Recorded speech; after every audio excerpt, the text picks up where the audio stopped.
Ito po yung dulo ng NLEX, papasok ng Esitex. Ano po? Dadaanan mo yung San Fernando, dire-diretso ka lang. Tapos makikita mo yung lang papunta sa Esitex. So dito sa Esitex, kahit dito ka lang sa linya na to. Ayan, okay lang yan. Dalawang linya po na yan, papasok sa Esitex po yan. Kahit dito ka lang, sa tabi ng yellow line. Yan, dalawa yan Tapos kahit hindi ka doon, lalo bawal doon syempre, dalawa yan.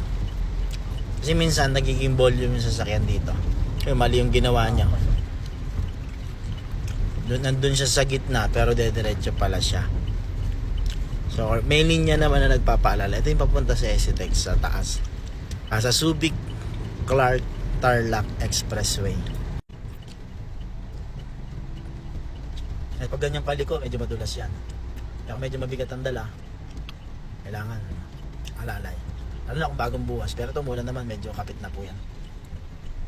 Ayun na papuntang Tarlac. Ay, Santa Ines pala. Papuntang Santa Ines po yan. Pagda natin papuntang Esitex.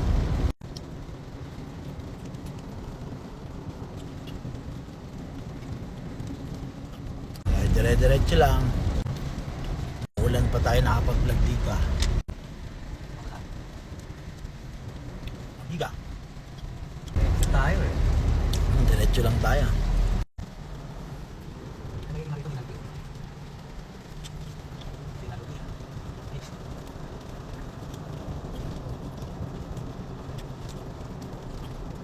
Makakalito tong papuntang Esitex. Ayan, tingnan nyo po.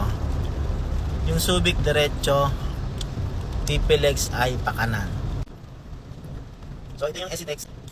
Yung Subic po, diretso ka lang. Yung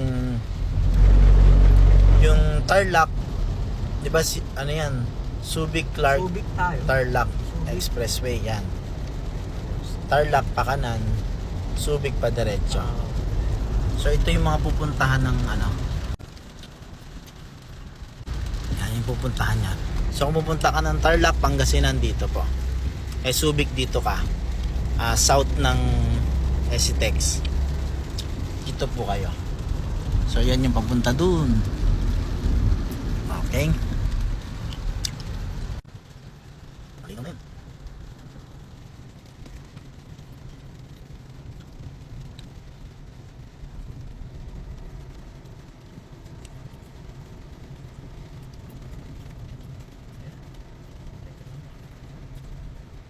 Road and Machine Care, sana nakatulong at nakapagpaalala po. Muli po, salamat po sa Diyos.